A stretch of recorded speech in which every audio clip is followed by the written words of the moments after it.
क्या आपने कभी सोचा है कि यीशु ने अपने सबसे करीबी अनुयायियों को चुनने के लिए किसे चुना?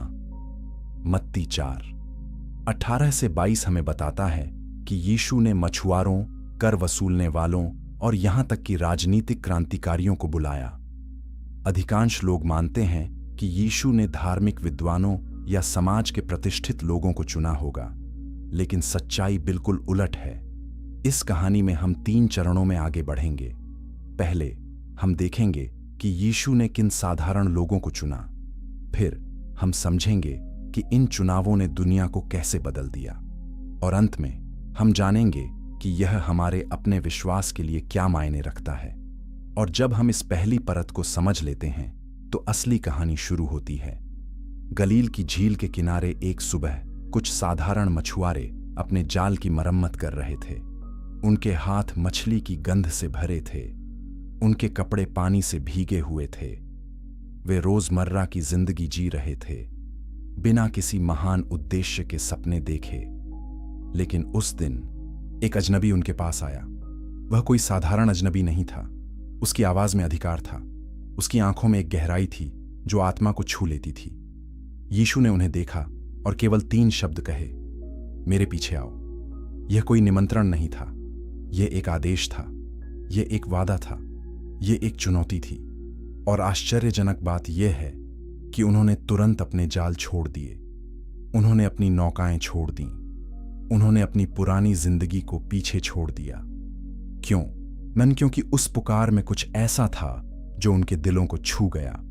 पवित्र शास्त्र हमें बताता है कि यीशु ने 12 पुरुषों को चुना। ये 12 पुरुष बहुत अलग पृष्ठभूमि से थे। कुछ मछुआरे थे, एक कर वसूलने वाला था जिसे यहूदी समाज में गद्दार माना जाता था। एक राजनीतिक चरमपंथी था जो रोमन शासन को उखाड़ फेंकना चाहता था। ये लोग सामान्य परिस्थितियों में कभी एक साथ नहीं होते, लेकिन यीशु ने उन्हें एक साथ लाया। उसने उन्हें एक मिशन दिया, उसने उन्हें एक उद्देश्य दिया। यह चुनाव क्रांतिकारी था। उस समय रब्बियों ने अपने छात्रों को सावधानी से चुना। उन्होंने सबसे प्रतिभाशाली और सबसे शिक्षित युवकों को चुना। लेकिन यीशु ने अलग तरीके से काम किया। उसने उन लोगों को चुना जिन्हें समाज ने अस्वीकार कर दिया था। उसने उन लोगों को चुना जो धार्मिक प्रतिष्ठान के बाहर थे। उसने उन लोगों को चुना जिनके पास कोई विशेष योग्यता नहीं थी। लेकिन यीशु ने उनमें कुछ देखा जो दूसरों ने नहीं देखा। उसने उनकी क्षमता देखी। उसने उनके दिलों को देखा। उसने देखा कि वे क्या बन सकते हैं। और यह सबक आज भी प्रासंगिक है। परमेश्वर हमें वैसे ही बुलाता है जैसे हम हैं, न कि जैसा हमें होना चाहिए। वह हमारी कमजोरियों को जानता है, वह हमारी विफलताओं को जानता है, फिर भी वह हमें बुलाता है। इन 12 पुरुषों की कहानी सिर्फ इतिहास नहीं है, यह एक नमूना है। यह हमें दिखाता है कि परमेश्वर साधारण लोगों के माध्यम से असाधारण काम करता है। यह हमें दिखाता है कि विश्वास एक यात्रा है, मंजिल नहीं। यह हमें दिखाता है कि रूपांतरण संभव है। चाहे आप कोई भी हों, चाहे आप कहीं से भी आएं, परमेश्वर आपको उपयोग कर सकता है। ये 12 पुरुष यीशु के साथ 3 साल तक रहे। उन्होंने उसके चमत्कार देखे, उन्होंने उसकी शिक्षाओं को सुना, उन्होंने उसके साथ खाया और सोया। लेकिन सबसे महत्वपूर्ण बात यह है कि उन्होंने उसके चरित्र को देखा। उन्होंने देखा कि वह कैसे गरीबों के साथ व्यवहार करता था। उन्होंने देखा कि वह कैसे पापियों को क्षमा करता था। उन्होंने देखा कि वह कैसे अपने दुश्मनों से प्यार करता था। और धीरे धीरे वे बदलने लगे। वे अब वही नहीं रहे जो पहले थे। उनकी प्राथमिकताएं बदल गईं, उनके मूल्य बदल गए, उनका पूरा जीवन दृष्टिकोण बदल गया। यह बदलाव रातों रात नहीं हुआ, यह एक प्रक्रिया थी। कभी कभी वे असफल हुए, कभी कभी वे गलती की, कभी कभी वे यीशु को निराश कर देते थे। लेकिन यीशु ने उन्हें नहीं छोड़ा। वह उनके साथ धैर्यवान रहा, वह उन्हें सिखाता रहा, वह उन्हें प्यार करता रहा। और फिर सब कुछ बदल गया। यीशु को क्रूस पर चढ़ाया गया। चेले तितर बितर हो गए, वे डर गए, वे भ्रमित हो गए, वे टूट गए। लेकिन फिर कुछ अविश्वसनीय हुआ। यीशु मृतकों में से जी उठा। उसने उन्हें फिर से दिखाई दिया। और इस बार वे पूरी तरह से बदल गए थे। वे अब डरपोक मछुआरे नहीं थे, वे निडर प्रचारक बन गए थे। जो आगे आता है वह आपको चौंका देगा। चैप्टर 2, पतरस की कहानी। विश्वास और विफलता के बीच शिमोन पतरस के बारे में एक प्रश्न पूछें। क्या एक व्यक्ति यीशु के सबसे करीबी अनुयायी और उसी समय उसका सबसे बड़ा निराशाजनक कैसे हो सकता है? यूहन्ना 1:42 हमें बताता है कि यीशु ने शिमोन को केफा या पतरस नाम दिया, जिसका अर्थ है चट्टान। लेकिन अधिकांश लोग सोचते हैं कि पतरस हमेशा मजबूत और स्थिर था। सच्चाई यह है कि वह अक्सर आवेगी, संदेहपूर्ण और विफल रहता था। इस अध्याय में हम 3 चीजें देखेंगे। पहले, हम पतरस के महान विश्वास के क्षणों को समझेंगे। फिर हम उसकी सबसे बड़ी विफलताओं को देखेंगे। और अंत में हम जानेंगे कि कैसे परमेश्वर विफलता को छुटकारे में बदलता है। और जब हम इस परत को समझते हैं तो पतरस की असली कहानी सामने आती है। पतरस एक मछुआरा था। वह कठोर परिश्रम करने वाला आदमी था। उसके हाथ जाल खींचने से खुरदरे थे। उसका चेहरा धूप से झुलसा हुआ था। वह एक सरल आदमी था जो सरल जीवन जीता था। लेकिन जब यीशु ने उसे बुलाया तो उसके जीवन ने एक नया मोड़ लिया। पतरस ने तुरंत प्रतिक्रिया दी। उसने अपना सब कुछ छोड़ दिया। उसने यीशु का अनुसरण करने के लिए अपनी आजीविका को त्याग दिया। पतरस हमेशा पहला बोलने वाला था। जब यीशु ने एक प्रश्न पूछा तो पतरस ने उत्तर दिया। जब यीशु ने एक चुनौती दी तो पतरस ने स्वीकार किया। जब यीशु ने कुछ कठिन कहा तो पतरस ने प्रतिक्रिया दी। यह साहस था, लेकिन यह कभी कभी मूर्खता में बदल जाता था। फिर भी यीशु ने पतरस को प्यार किया। उसने पतरस की क्षमता को देखा। उसने देखा कि पतरस क्या बन सकता है। एक दिन पतरस ने कुछ असाधारण किया। यीशु पानी पर चल रहा था। चेले डर गए थे। उन्होंने सोचा कि वह भूत है। लेकिन यीशु ने उनसे कहा कि डरो मत। और फिर पतरस ने कुछ अविश्वसनीय कहा, प्रभु, यदि यह आप हैं तो मुझे पानी पर अपने पास आने की आज्ञा दीजिए। और यीशु ने कहा, आओ।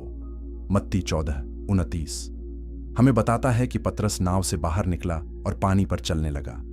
यह विश्वास का एक अद्भुत क्षण था। पतरस ने असंभव किया। वह पानी पर चला, लेकिन फिर उसने हवा और लहरों को देखा। वह डर गया। वह संदेह करने लगा और वह डूबने लगा। उसने चिल्लाया, प्रभु मुझे बचा। और यीशु ने तुरंत उसे पकड़ लिया। यीशु ने उससे कहा, हे अल्पविश्वासी, तूने क्यों संदेह किया? यह पतरस की कहानी का सार है। महान विश्वास और फिर संदेह, साहस और फिर डर, आगे बढ़ना और फिर असफल होना। लेकिन पतरस के पास महान क्षण भी थे। एक दिन यीशु ने चेलों से पूछा कि लोग मुझे क्या कहते हैं? चेलों ने विभिन्न उत्तर दिए। फिर यीशु ने पूछा, लेकिन तुम मुझे क्या कहते हो? और पतरस ने उत्तर दिया, आप जीवते परमेश्वर के पुत्र मसीह हैं। मत्ती 16:16 में यह स्वीकारोक्ति विश्वास की नींव बन गई। यीशु ने कहा कि पतरस धन्य है, क्योंकि यह ज्ञान स्वर्ग से आया और था। यीशु ने फिर कहा कि वह अपनी कलीसिया को पतरस नामक चट्टान पर बनाएगा। यह एक शक्तिशाली घोषणा थी। यह पतरस के भविष्य की भविष्यवाणी थी। लेकिन पतरस अभी तैयार नहीं था। उसे अभी और सीखना था। उसे अभी और असफल होना था। उसे अभी और बढ़ना था। और फिर सबसे बड़ी विफलता आई।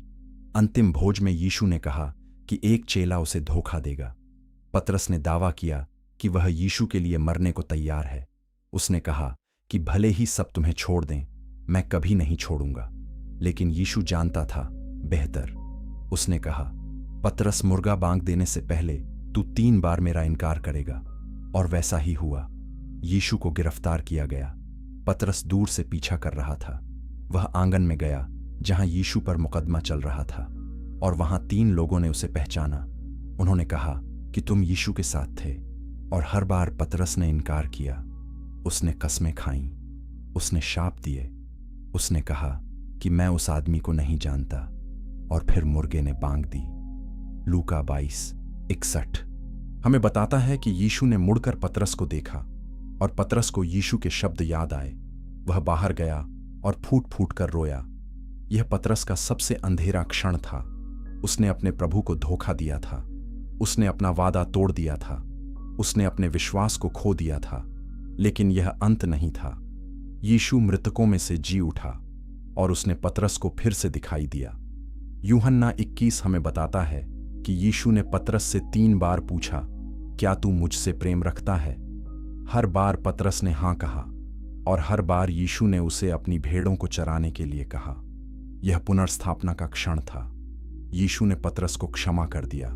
उसने उसे फिर से नियुक्त किया। उसने उसे एक नया मिशन दिया और पतरस बदल गया। वह अब कमजोर मछुआरा नहीं था।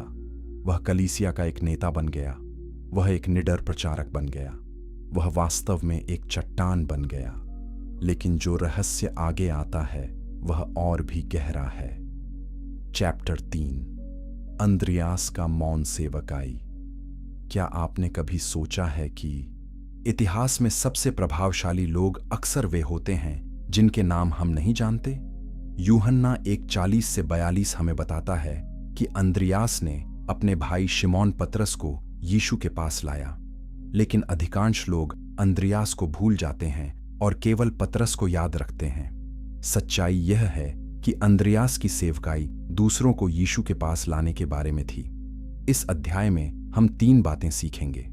पहले हम देखेंगे कि अंद्रियास ने कैसे लोगों को जोड़ा। फिर हम समझेंगे कि विनम्रता क्यों शक्तिशाली है। और अंत में हम जानेंगे कि छोटी सेवकाई बड़ा प्रभाव कैसे बनाती है। और जब हम यह समझते हैं तो अंद्रियास की सच्ची विरासत प्रकट होती है। अंद्रियास पतरस का छोटा भाई था। वह भी एक मछुआरा था। वह भी गलील की झील पर काम करता था। लेकिन अंद्रियास की व्यक्तित्व पतरस से बहुत अलग था। पतरस जोर से और आवेगी था। अंद्रियास शांत और विचारशील था। पतरस हमेशा ध्यान के केंद्र में था। अंद्रियास पृष्ठभूमि में रहना पसंद करता था। लेकिन अंद्रियास के पास एक विशेष उपहार था। वह लोगों को यीशु के पास लाने में माहिर था। उसकी पूरी सेवकाई इस चारों ओर घूमती थी। हर बार जब हम बाइबल में अंद्रियास को देखते हैं तो वह किसी को यीशु के पास ला रहा होता है। यह उसकी पहचान बन गई। यह उसका उद्देश्य बन गया। पहली बार अंद्रियास यीशु से तब मिला जब वह यूहन्ना बपतिस्मा देने वाले का चेला था। यूहन्ना ने यीशु को देखा और कहा, देखो परमेश्वर का मेमना। अंद्रियास और एक अन्य चेले ने तुरंत यीशु का अनुसरण किया। वे उसके साथ पूरा दिन बिताए और उस एक दिन ने अंद्रियास का जीवन बदल दिया। अंद्रियास ने जो पहला काम किया वह उल्लेखनीय था। वह अपने भाई शिमोन को खोजने गया। यूहन्ना 1:41 हमें बताता है कि अंद्रियास ने कहा, हमें मसीह मिल गया है। फिर वह शिमोन को यीशु के पास लाया। यह एक साधारण कार्य की तरह लगता है, लेकिन इस एक कार्य ने इतिहास बदल दिया, क्योंकि शिमोन पतरस बन गया और पतरस कलीसिया का एक स्तंभ बन गया। अंद्रियास ने अपने भाई को लाकर अनगिनत लोगों के जीवन को प्रभावित किया। लेकिन अंद्रियास ने कभी श्रेय नहीं मांगा। उसने कभी प्रशंसा की तलाश नहीं की। वह बस खुश था कि उसका भाई यीशु को वो जानता था। यह सच्ची विनम्रता है। यह सच्ची सेवा है। एक और बार अंद्रियास ने किसी को यीशु के पास लाया। यह तब था जब यीशु 5000 लोगों को खिला रहा था। चेले चिंतित थे। उनके पास इतने सारे लोगों के लिए पर्याप्त भोजन नहीं था। लेकिन अंद्रियास ने एक छोटे लड़के को पाया। यूहन्ना 6:8 से 9 हमें बताता है कि इस लड़के के पास 5 रोटी और 2 मछलियां थीं। अंद्रियास ने उस लड़के को यीशु के पास लाया। अब यह बहुत कम लगता था। 5 रोटी और 2 मछलियां 5000 लोगों के लिए क्या हैं? लेकिन अंद्रियास ने विश्वास किया। उसने जो कुछ था उसे लाया और यीशु ने एक चमत्कार किया। उसने सभी को खिलाया और बचा हुआ भोजन भी रहा। अंद्रियास के एक साधारण कार्य ने हजारों लोगों को आशीर्वाद दिया। तीसरी बार हम अंद्रियास को किसी को लाते हुए देखते हैं। कुछ यूनानी यीशु से मिलना चाहते थे। वे फिलिप्पुस के पास गए और फिलिप्पुस अंद्रियास के पास गया। यूहन्ना 12:22 हमें बताता है कि अंद्रियास और फिलिप्पुस ने यीशु को बताया। फिर से अंद्रियास एक पुल था। वह लोगों को यीशु से जोड़ता था। यह अंद्रियास की सेवकाई का पैटर्न है। वह एक कनेक्टर था। वह एक सेतु बनाने वाला था। वह एक परिचय करता था। वह नहीं चाहता था कि वह केंद्र में हो। वह चाहता था कि यीशु केंद्र में हो, और इसलिए वह हमेशा लोगों को यीशु के पास लाता था। कलीसिया की परंपरा हमें बताती है कि अंद्रियास ने अपना जीवन सुसमाचार फैलाने में बिताया। उसने ग्रीस और तुर्की की यात्रा की, उसने रूस की यात्रा की, हो सकती वो है। हर जगह वह गया, उसने लोगों को यीशु के पास लाया, और अंत में वह एक शहीद के रूप में मर गया। परंपरा कहती है कि उसे एक एक्स आकार के क्रूस पर चढ़ाया गया था, लेकिन अंद्रियास की विरासत उसकी मृत्यु में नहीं है, यह उसके जीवन में है। यह उन अनगिनत लोगों में है जिन्हें उसने यीशु के पास लाया। यह उन जीवनों में है जो बदले गए। यह उन आत्माओं में है जो बचाई गईं। अंद्रियास हमें सिखाता है कि सबसे बड़ी सेवकाई हमेशा दिखाई देने वाली नहीं होती। कभी कभी सबसे शक्तिशाली चीज जो हम कर सकते हैं वह है किसी और को यीशु से मिलवाना। लेकिन चौंकाने वाली सच्चाई अभी आनी बाकी है। चैप्टर 4, याकूब और यूहन्ना। गर्जन के पुत्र। एक सवाल पूछिए, दो भाइयों को गर्जन के पुत्र क्यों कहा जाता है? मरकुस 3:17 हमें बताता है कि यीशु ने याकूब और यूहन्ना को बोअनर्गिस कहा, जिसका अर्थ है गर्जन के पुत्र। अधिकांश लोग सोचते हैं कि यह एक सम्मान की उपाधि थी, लेकिन सच्चाई यह है कि यह उनके आवेगी और गुस्सैल स्वभाव को दर्शाता था। इस अध्याय में हम 3 बदलाव देखेंगे। पहले हम उनके अहंकार और महत्वाकांक्षा को समझेंगे, फिर हम उनके रूपांतरण को देखेंगे, और अंत में हम सीखेंगे कि कैसे प्रेम क्रोध को बदल देता है। और जब हम इस यात्रा को देखते हैं तो असली परिवर्तन की शक्ति प्रकट होती है। याकूब और यूहन्ना जब्दी के पुत्र थे। उनका परिवार संपन्न था। उनके पास अपनी नौकाएं थीं। उनके पास काम पर रखे गए नौकर थे। वे साधारण मछुआरे नहीं थे, वे व्यवसायी थे। लेकिन जब यीशु ने उन्हें बुलाया तो उन्होंने तुरंत सब कुछ छोड़ दिया। मरकुस 1:20 हमें बताता है कि उन्होंने अपने पिता को नौकरों के साथ नाव में छोड़ दिया। यीशु ने याकूब और यूहन्ना को अपने आंतरिक चक्र में रखा। केवल 3 चेले थे जो यीशु के सबसे करीब थे, पतरस, याकूब और यूहन्ना। ये 3 विशेष क्षणों में यीशु के साथ थे। उन्होंने यीशु को रूपांतरित होते देखा।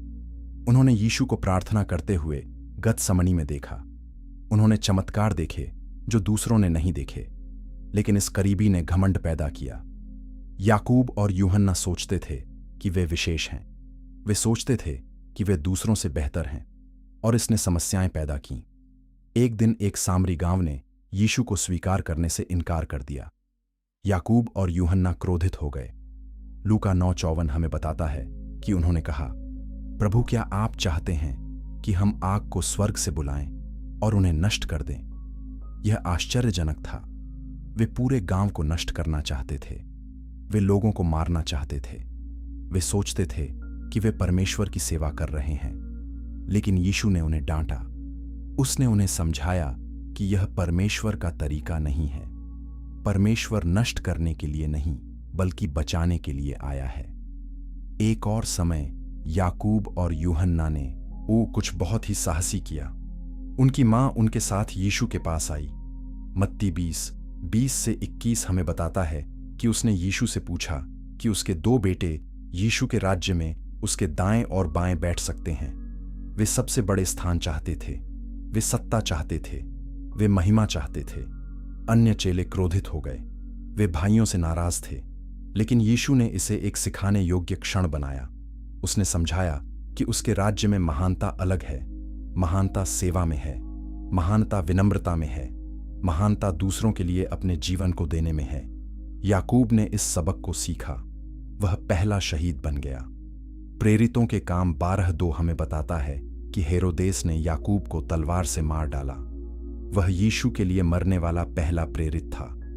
वह अब महिमा नहीं चाहता था। वह यीशु के लिए पीड़ित होने को तैयार था। वह पूरी तरह से बदल गया था। यूहन्ना की यात्रा अलग थी। वह सबसे लंबे समय तक जीवित रहने वाला प्रेरित बन गया, और वह प्रेम के प्रेरित के रूप में जाने लगा। गर्जन का पुत्र प्रेम का प्रेरित बन गया। वह युवा और आवेगी व्यक्ति एक बुद्धिमान और प्यार करने वाला बुजुर्ग बन गया। यह रूपांतरण की शक्ति है। यूहन्ना ने 5 बाइबल पुस्तकें लिखीं। यूहन्ना का सुसमाचार, 3 पत्र और प्रकाशित वाक्य। उसके लेखन में प्रेम का विषय चलता है। 1 यूहन्ना 4:8 में वह लिखता है कि परमेश्वर प्रेम है। वह बार बार एक दूसरे से प्रेम करने के बारे में लिखता है। वह यीशु के प्रेम के बारे में लिखता है। वह कहता है कि प्रेम डर को दूर करता है। यूहन्ना अंतिम भोज में यीशु के बगल में झुका हुआ था। वह यीशु का प्रिय चेला था। वह क्रूस के पैर में खड़ा था जब यीशु मर रहा था। यीशु ने अपनी मां को यूहन्ना की देखभाल में सौंपा। यूहन्ना 19:26-27 हमें बताता है कि यीशु ने कहा, देख तेरा पुत्र और देख तेरी माता। और उस दिन से यूहन्ना ने मरियम की देखभाल की। परंपरा हमें बताती है कि यूहन्ना ने इफिसुस में अपने अंतिम वर्ष बिताए। वह इतना बूढ़ा हो गया था कि वह चल नहीं सकता था। उसे कलीसिया में ले जाया जाता था और हर बार वह केवल एक बात कहता था, छोटे बच्चों, एक दूसरे से प्रेम रखो।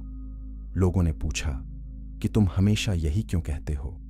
और यूहन्ना ने उत्तर दिया, क्योंकि यह प्रभु की आज्ञा है और अगर यह किया जाए तो यह पर्याप्त है।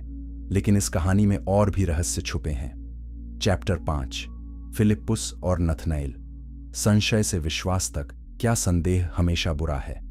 यूहन्ना 1:43-46 हमें फिलिप्पुस और नथनएल की कहानी बताता है। फिलिप्पुस ने नथनएल को बताया कि उन्हें मसीह मिल गया है, लेकिन नथनएल ने पूछा, क्या नासरत से कोई अच्छी चीज निकल सकती है? अधिकांश लोग सोचते हैं कि संदेह विश्वास के विपरीत है, लेकिन सच्चाई यह है कि ईमानदार सवाल गहरे विश्वास की ओर ले जाते हैं। इस अध्याय में हम 3 चरण देखेंगे। पहले हम फिलिप्पुस के निमंत्रण को समझेंगे, फिर हम नथनएल के संदेह को देखेंगे और अंत में हम सीखेंगे कि कैसे व्यक्तिगत अनुभव संदेह को विश्वास में बदलता है। और जब हम यह देखते हैं तो विश्वास की यात्रा स्पष्ट हो जाती है। फिलिप्पुस बेथसैदा से था। यह पतरस और अंद्रियास का भी गृहनगर था। फिलिप्पुस एक यूनानी नाम वाला यहूदी था। इसका मतलब है कि वह संभवतः 2 संस्कृतियों के बीच रहता था। वह यहूदी परंपरा जानता था, लेकिन वह यूनानी दुनिया से भी परिचित था। यह उसे एक अद्वितीय स्थिति में रखता था। यीशु ने फिलिप्पुस को सीधे बुलाया। यूहन्ना 1:45 कहता है, यीशु ने कहा, मेरे पीछे आओ। फिलिप्पुस ने तुरंत जवाब दिया, लेकिन उसने एक और काम किया। वह नथनएल को खोजने गया। नथनएल को बरतुल्मै भी कहा जाता था। फिलिप्पुस ने उससे कहा, हमने उसे पाया है जिसके बारे में मूसा और भविष्यद्वक्ताओं ने लिखा था। लेकिन नथनएल संदेहपूर्ण था। उसने पूछा, क्या नासरत से कोई अच्छी चीज निकल सकती है? नासरत एक छोटा अप्रतिष्ठित गांव था। यह किसी भी पुराने नियम की भविष्यवाणी में उल्लेखित नहीं था। नथनएल एक विद्वान आदमी था। वह शास्त्र जानता था और वह जानता था कि मसीह को बेतलेहम से आना चाहिए। फिलिप्पुस ने बहस नहीं की। उसने तर्क नहीं दिया। उसने केवल कहा, आओ और देखो। यह सबसे अच्छा निमंत्रण है। फिलिप्पुस जानता था कि शब्द पर्याप्त नहीं होंगे। नथनएल को खुद अनुभव करने की जरूरत थी। उसे यीशु से खुद मिलने की जरूरत थी और इसलिए नथनएल गया। जब यीशु ने उसे देखा तो उसने कहा, देखो, यह एक सच्चा इजरायली है जिसमें कोई छल नहीं।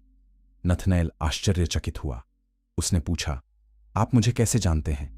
यीशु ने उत्तर दिया, इससे पहले कि फिलिप्पुस ने तुम्हें बुलाया, जब तुम अंजीर के पेड़ के नीचे थे, मैंने तुम्हें देखा। यह एक साधारण बयान था, लेकिन इसने नथनएल को गहराई से प्रभावित किया। अंजीर के पेड़ के नीचे होना अक्सर ध्यान और प्रार्थना के लिए एक जगह थी।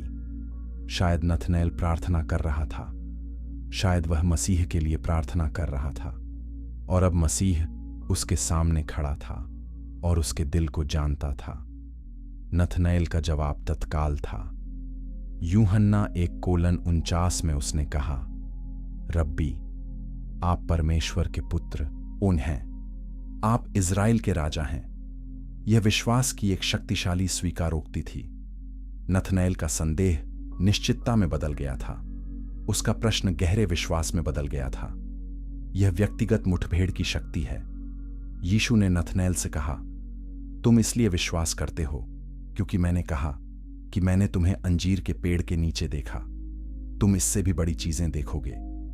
फिर यीशु ने उसे स्वर्गदूतों की एक दृष्टि का वादा किया। यह भविष्य के चमत्कारों का संकेत था। फिलिप्पुस की अपनी कहानी भी थी।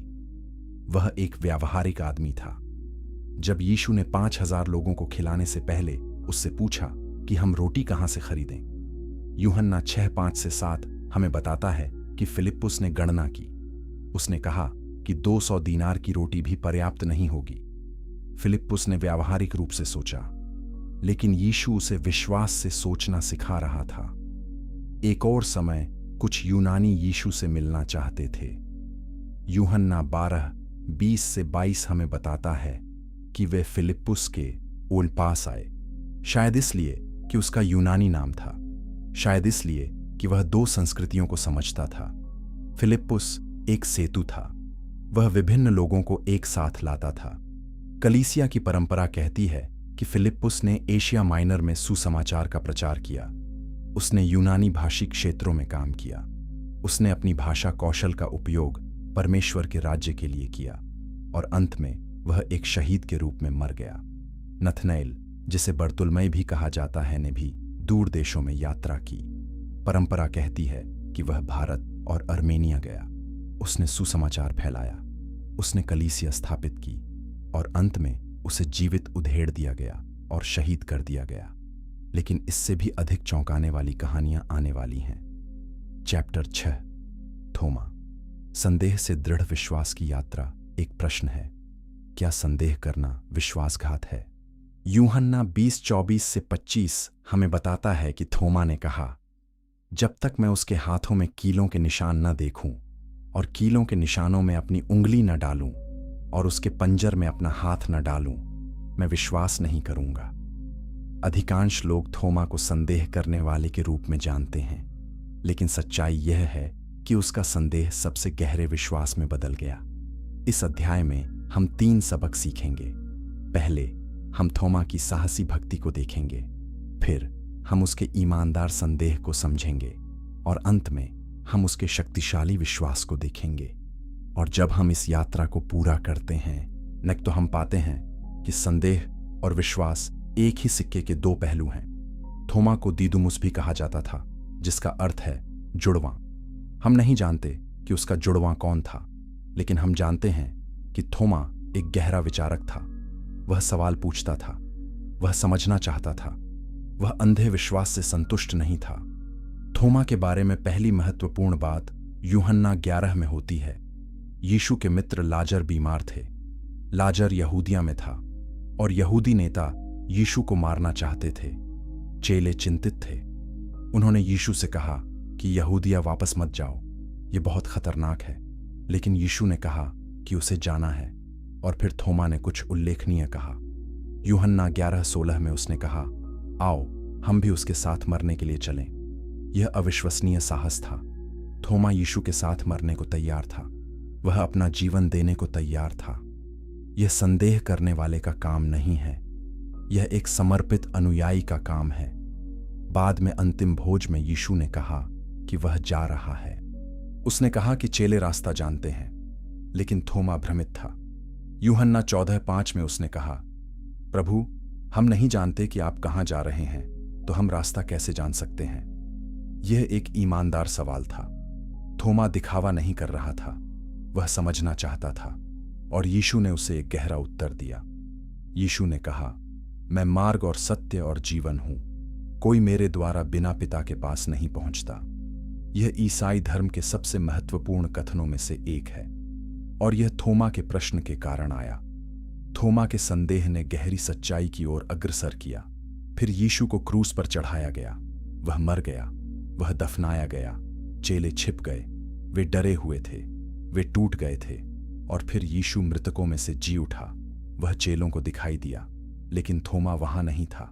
यूहन्ना 20:24 हमें बताता है कि जब यीशु आया तब थोमा उनके साथ नहीं था। जब अन्य चेलों ने थोमा को बताया कि उन्होंने प्रभु को देखा है, तो थोमा ने विश्वास नहीं किया। उसने कहा कि जब तक आई मैं खुद न देखूं, मैं विश्वास नहीं करूंगा। उसने सबूत चाहा। वह निश्चित होना चाहता था। कुछ लोग कहते हैं कि यह विश्वास की कमी थी, लेकिन शायद यह ईमानदारी थी। थोमा झूठ नहीं बोलना चाहता था। वह दिखावा नहीं करना चाहता था। 1 सप्ताह बाद यीशु फिर से आया। इस बार थोमा वहां था। यीशु ने सीधे थोमा से बात की। यूहन्ना 20:27 में यीशु ने कहा, अपनी उंगली यहां लाओ और मेरे हाथों को देखो। अपना हाथ लाओ और मेरे पंजर में डालो। अविश्वासी मत हो, बल्कि विश्वासी हो। थोमा की प्रतिक्रिया शक्तिशाली थी। उसने कहा, मेरे प्रभु और मेरे परमेश्वर। यह पूरे नए नियम में विश्वास की सबसे मजबूत घोषणाओं में से एक है। थोमा ने केवल यह नहीं कहा कि यीशु जीवित है, उसने यीशु को प्रभु और परमेश्वर कहा। उसका संदेह गहन विश्वास में बदल गया था। यीशु ने कहा, थोमा, तूने मुझे देखा है, इसलिए तूने विश्वास किया है।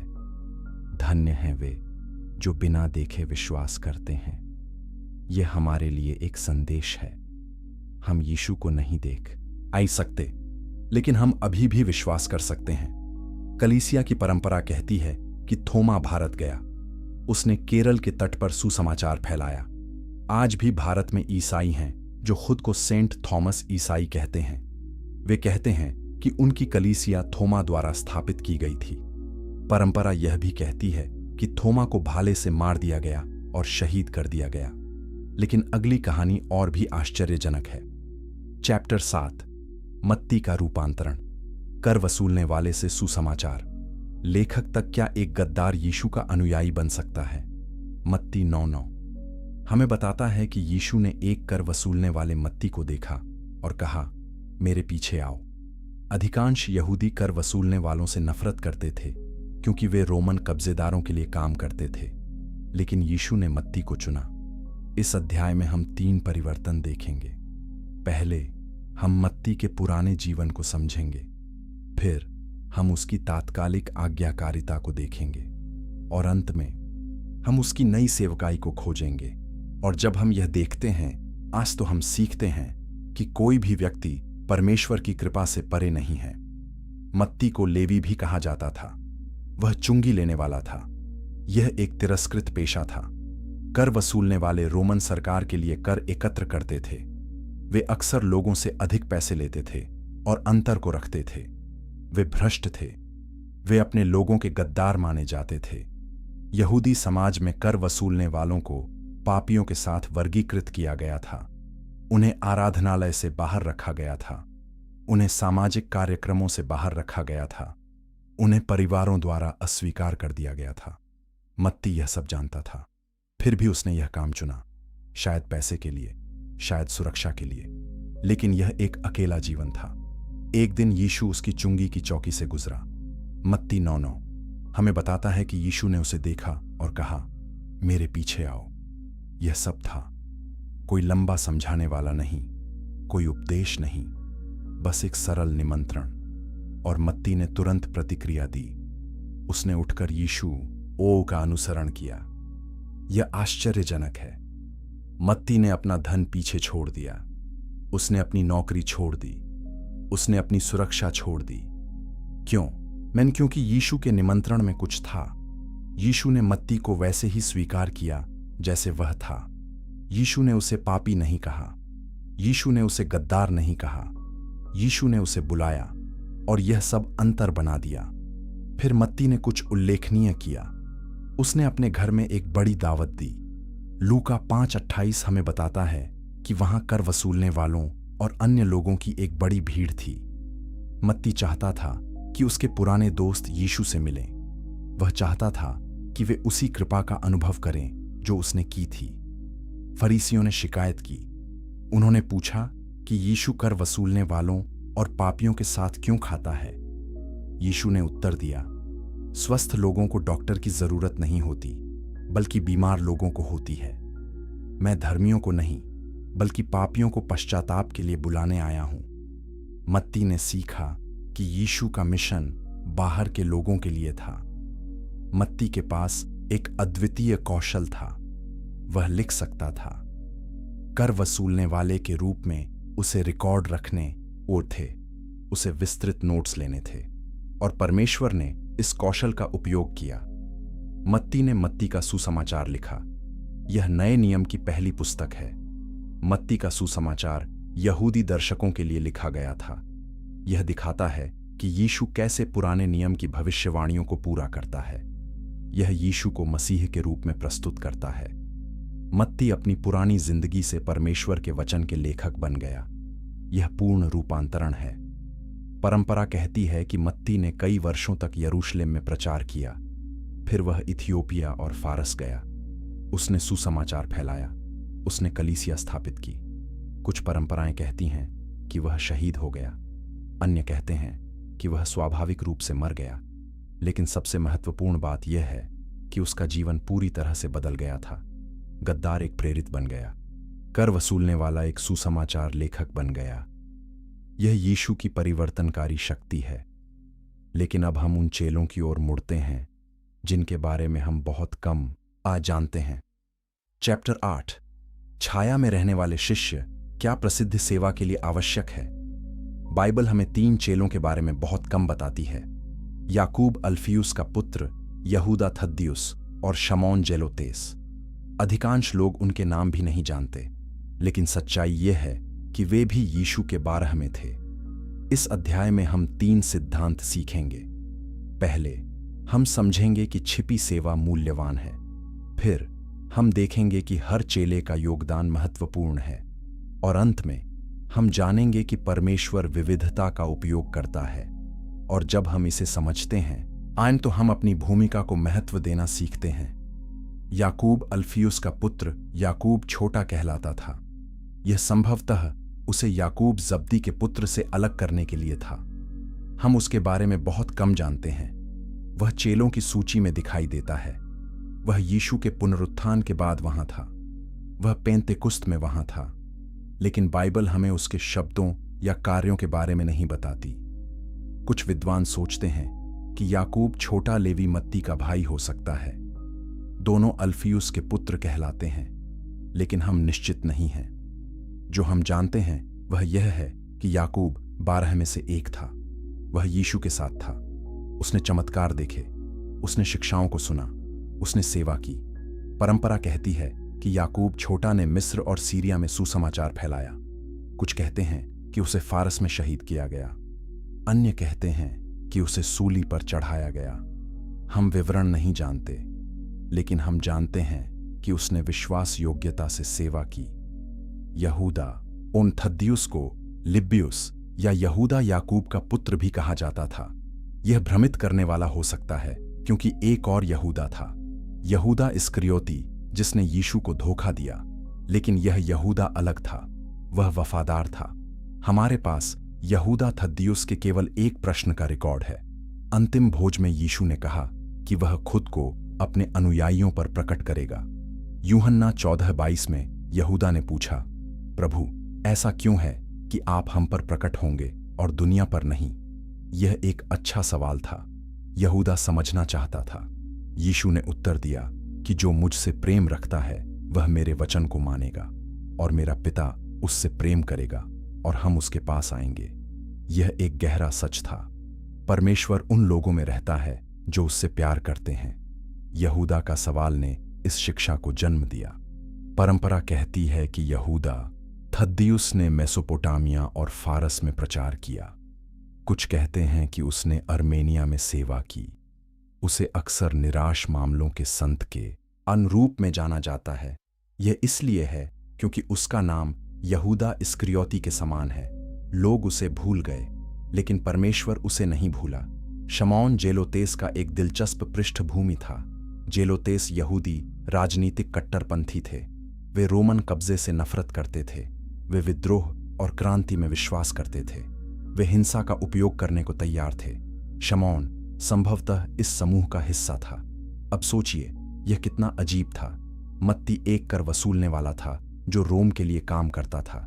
शमौन एक जेलोतेस था जो रोम को नष्ट करना चाहता था। सामान्य परिस्थितियों में ये 2 पुरुष दुश्मन होते, लेकिन यीशु ने उन्हें एक साथ लाया। यीशु ने उन्हें भाई बनाया। यह यीशु की शक्ति है। वह बाधाओं को तोड़ता है। वह दुश्मनों को दोस्त बनाता है। वह विभाजित लोगों को एकजुट करता है। शमौन को सीखना था कि परमेश्वर का राज्य राजनीतिक नहीं है, यह आध्यात्मिक है। यह हिंसा के बारे में नहीं है, यह प्रेम के बारे में है। परंपरा कहती है कि शमौन ने मिस्र, उत्तरी अफ्रीका और ब्रिटेन में प्रचार किया। कुछ कहते हैं कि वह फारस में यहूदा थद्दियुस के साथ था। परंपरा यह भी कहती है कि उसे आरी से काटकर शहीद कर दिया गया। यह एक भयानक मौत थी, लेकिन शमौन अपने विश्वास के लिए मरने को तैयार था। ये 3 पुरुष प्रसिद्ध नहीं हैं। इतिहास ने उनके बारे में बहुत कुछ नहीं लिखा, लेकिन वे वफादार थे। उन्होंने सेवा की, उन्होंने बलिदान दिया, उन्होंने अपना जीवन दिया, और यही मायने रखता है। परमेश्वर हर सेवा को देखता है, परमेश्वर हर बलिदान को जानता है। प्रसिद्धि महत्वपूर्ण नहीं है, वफादारी महत्वपूर्ण है। लेकिन अब हमें सबसे अंधेरी कहानी का सामना करना होगा। चैप्टर 9, यहूदा इस्करियोती। विश्वासघात की पहेली 12 में से एक चेला यीशु के करीब था, लेकिन उसे धोखा दिया। यूहन्ना 12:4-6 हमें बताता है कि यहूदा इस्करियोती पैसे का थैला रखता था और वह चोर था। अधिकांश लोग यहूदा को सिर्फ एक खलनायक के रूप में देखते हैं, लेकिन सच्चाई अधिक अनजटिल है। इस अध्याय में हम 3 प्रश्नों का उत्तर देंगे। पहले, यहूदा ने यीशु को क्यों धोखा दिया? फिर, क्या उसे मौका मिला? और अंत में, हम उसकी कहानी से क्या सीख सकते हैं? और जब हम इसे समझते हैं, तो हम अपने दिलों की गहराई को देखते हैं। यहूदा इस्करियोती एकमात्र चेला था जो यहूदिया से था, बाकी सब गलील से थे। इस्करियोती संभवतः करियोत नामक शहर को संदर्भित करता है। यहूदा 12 में से एक था। यीशु ने उसे चुना। यीशु उसे जानता था, और फिर भी यीशु ने उसे चुना। यहूदा को पैसे की जिम्मेदारी दी गई थी। वह समूह का कोषाध्यक्ष था। यह भरोसे की स्थिति थी। लेकिन यूहन्ना 12:6 हमें बताता है कि यहूदा चोर था। वह पैसे चुराता था। उसका दिल सही नहीं था। हम विश्वासघात के संकेत देख सकते हैं। एक बार मरियम ने यीशु के पैरों पर महंगा इत्र डाला। यहूदा ने शिकायत की। यूहन्ना 12:4-5 में उसने कहा कि इस इत्र को क्यों नहीं बेचा गया और पैसा गरीबों को दिया गया। यह धार्मिक लग रहा था, लेकिन यूहन्ना हमें बताता है कि यहूदा को गरीबों की परवाह नहीं थी। वह पैसों की परवाह करता था। यीशु ने मरियम का बचाव किया। उसने कहा कि उसने मेरे दफन के लिए यह किया है। यीशु जानता था कि आगे क्या होने वाला है, और शायद यहूदा भी महसूस करने लगा था। शायद वह निराश हो रहा था। शायद वह एक अलग तरह के मसीह की उम्मीद कर रहा था। फिर यहूदा ने कुछ अकल्पनीय किया। मत्ती 26:14-15 हमें बताता है कि वह मुख्य याजकों के पास गया। उसने पूछा कि मुझे क्या मिलेगा यदि मैं तुम्हें यीशु सौंप दूं? उन्होंने उसे 30 चांदी के सिक्के देने पर सहमति जताई। यह एक दास की कीमत थी। यह अपमानजनक रूप से कम था। क्यों यहूदा ने ऐसा किया? कुछ कहते हैं कि यह पैसे के लिए था, लेकिन 30 चांदी के सिक्के बहुत नहीं थे। अन्य कहते हैं कि यहूदा निराश था। शायद वह एक राजनीतिक मसीह चाहता था जो रोम को उखाड़ फेंके, लेकिन यीशु प्रेम और सेवा के बारे में बात कर रहा था। कुछ विद्वान सोचते हैं कि यहूदा यीशु को मजबूर करने की कोशिश कर रहा था। शायद उसने सोचा कि अगर यीशु को गिरफ्तार किया जाता है तो वह अपनी शक्ति दिखाएगा। शायद यहूदा सोचता था कि यीशु एक चमत्कार करेगा और राजा बन जाएगा। लेकिन यह सब अटकलें हैं। हम निश्चित रूप से नहीं जानते। जो हम जानते हैं वह यह है कि शैतान ने यहूदा में प्रवेश किया। लूका 22:3 यह स्पष्ट रूप से कहता है। यह एक आध्यात्मिक लड़ाई थी। यहूदा ने अंधेरे की शक्तियों को अनुमति दी। उसने बुराई का विकल्प चुना। अंतिम भोज में यीशु ने जाना कि क्या आ रहा है। उसने कहा कि एक चेला उसे धोखा देगा। चेले परेशान थे। उन्होंने पूछा कि क्या यह मैं हूं?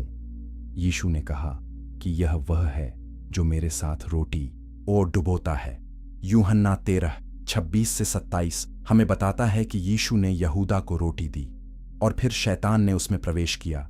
यीशु ने यहूदा से कहा, जो तुझे करना है उसे जल्दी से कर। यहूदा उठा और बाहर चला गया। यूहन्ना 13:30 कहता है कि रात थी। यह शारीरिक अंधकार था, लेकिन यह आध्यात्मिक अंधकार भी था। यहूदा अंधेरे में चला गया। अगली त्रासदी अभी सामने आनी है। चैप्टर 10, विश्वासघात के बाद पश्चाताप और पुनर्स्थापना। यहूदा और पतरस दोनों ने यीशु को धोखा दिया, लेकिन उनके परिणाम बहुत अलग थे। मत्ती 27:3-5 हमें बताता है कि यहूदा ने पछतावा किया लेकिन खुद को फांसी दे दी, लेकिन पतरस ने पश्चाताप किया और पुनर्स्थापित किया गया। अधिकांश लोग सोचते हैं कि पछतावा और पश्चाताप एक ही हैं, लेकिन वे नहीं हैं। इस अध्याय में हम 3 अंतर सीखेंगे। पहले, हम दोष भावना और दुख की शक्ति को समझेंगे। फिर हम निराशा और आशा के बीच अंतर देखेंगे, और अंत में हम जानेंगे कि पुनर्स्थापना हमेशा संभव है, और जब हम यह समझते हैं, वो में तो हमारे अपने विश्वास के लिए आशा है। यहूदा ने यीशु को धोखा दिया। उसने मुख्य याजकों और रोमी सैनिकों को गतसमनी के बगीचे में ले गया। उसने यीशु को एक चुंबन के साथ पहचाना। मत्ती 26:49 में उसने कहा, हे रब्बी, नमस्ते, और उसे चूमा।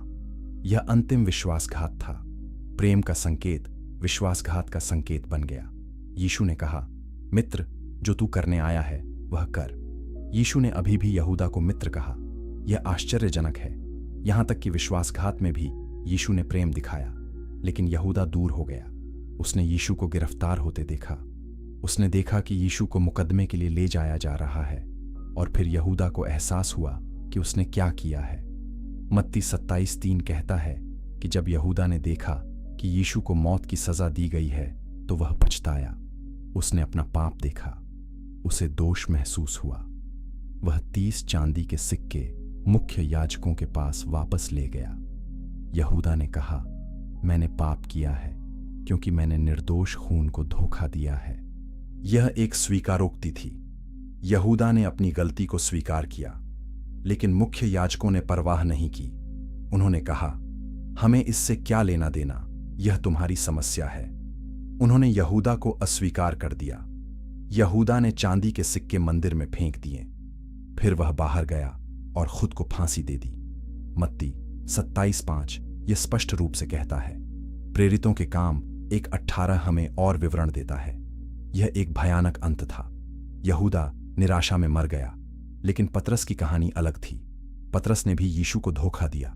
उसने 3 बार इनकार किया कि वह यीशु को जानता है।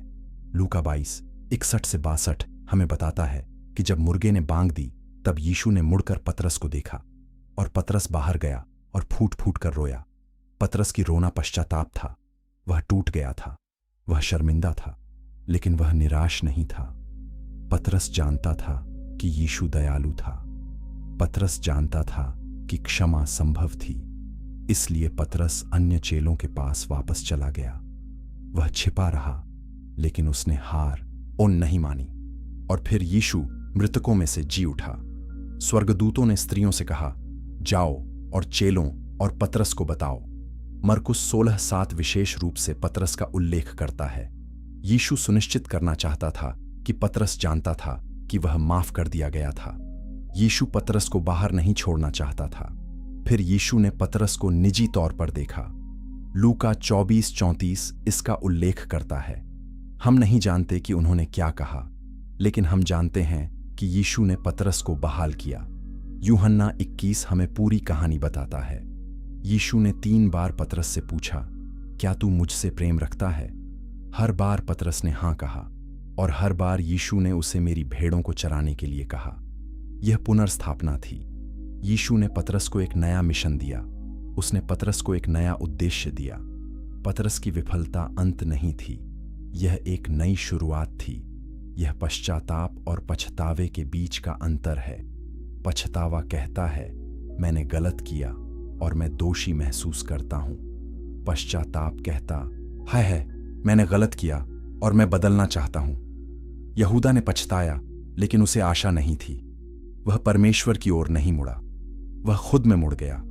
पतरस ने पश्चाताप किया और यीशु की ओर मुड़ा। उसने क्षमा की तलाश की और उसने इसे पाया। यह हमारे लिए सबक है। कोई फर्क नहीं पड़ता कि हम कितनी बुरी तरह असफल होते हैं, परमेश्वर हमें पुनर्स्थापित कर सकता है। प्रेरितों को भी एक प्रतिस्थापन की जरूरत थी। प्रेरितों के काम 1 हमें बताता है कि पतरस ने चेलों के एक समूह से बात की। उन्होंने यहूदा के विश्वासघात के बारे में बात की। उन्होंने समझाया कि यह शास्त्र को पूरा करता है। फिर उन्होंने यहूदा को बदलने के लिए किसी को चुनने का फैसला किया।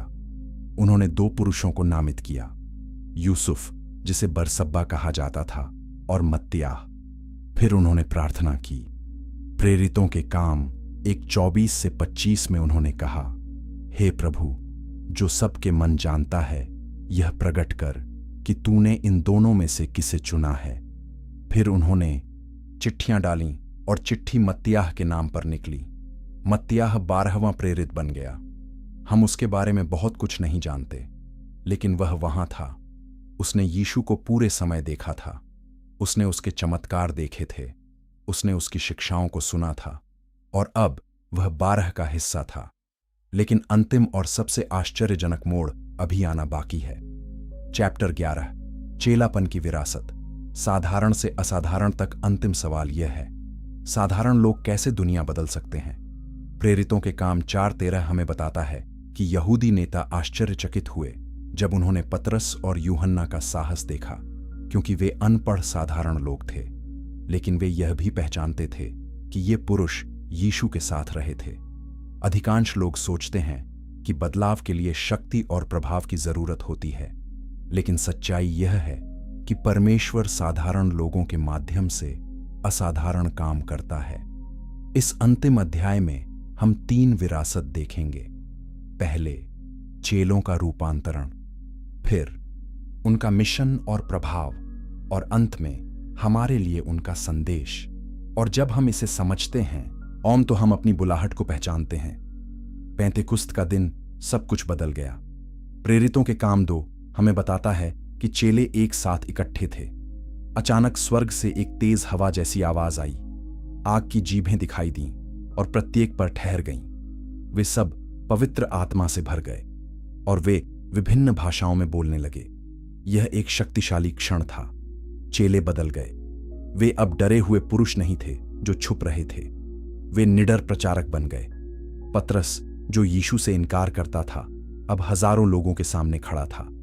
उसने यीशु के पुनरुत्थान के बारे में प्रचार किया। उसने लोगों से पश्चाताप करने और बपतिस्मा लेने के लिए कहा और 3000 लोगों ने विश्वास किया।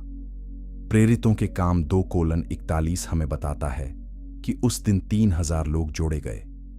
यह कलीसिया की शुरुआत थी। यह एक आंदोलन की शुरुआत थी जो दुनिया भर में फैल जाएगी, और यह साधारण मछुआरों द्वारा शुरू किया गया था। चेलों ने चमत्कार किए। पतरस ने एक लंगड़े आदमी को चंगा किया। प्रेरितों के काम 3 हमें बताता है कि यह आदमी जन्म से लंगड़ा था। वह हर दिन भीख मांगता था। लेकिन जब पतरस ने कहा कि चांदी और सोना मेरे पास नहीं है, लेकिन जो मेरे पास है वह मैं तुम्हें देता हूं, यीशु मसीह के नाम में उठ और चल, और आदमी तुरंत चंगा हो गया। इस चमत्कार ने ध्यान आकर्षित किया। यहूदी नेता परेशान थे। उन्होंने पतरस और यूहन्ना को गिरफ्तार किया। उन्होंने उनसे पूछा कि तुमने यह किस अधिकार से किया, और पतरस ने निडरता से उत्तर दिया। प्रेरितों के काम 4:10 में उसने कहा, यीशु मसीह नासरी के नाम से, जिसे तुमने क्रूस पर चढ़ाया और परमेश्वर ने मृतकों में से जिलाया, यह आदमी तुम्हारे सामने चंगा खड़ा है। नेता चकित थे। ये अनपढ़ मछुआरे इतने साहसी कैसे थे? प्रेरितों के काम 4:13 कहता है कि उन्होंने पहचाना कि ये पुरुष यीशु के साथ रहे थे। यही अंतर था। चेले यीशु के साथ रहे थे। उन्हें पढ़ाया गया था। वे बदल गए थे और अब वे दुनिया को बदल रहे थे। चेलों ने पीड़ा सही। प्रेरितों के काम 5 हमें बताता है कि उन्हें पीटा गया। उन्हें यीशु के नाम में बोलने से मना किया गया, लेकिन उन्होंने रुकने से इनकार कर दिया। वे आनंदित थे कि उन्हें यीशु के नाम के लिए अपमानित होने योग्य गिना गया। वे हर दिन मंदिर में और घर घर में यीशु के बारे में सिखाना और प्रचार करना बंद नहीं किए। एक एक करके चेले दुनिया में फैल गए। पतरस ने यरूशलेम में प्रचार किया। फिर वह अन्य जातियों के पास गया। उसने कुरनेलियुस को बपतिस्मा दिया। यह एक बड़ी बात थी। यह दिखाता था कि यीशु का सुसमाचार सभी के लिए था, न कि केवल यहूदियों के लिए।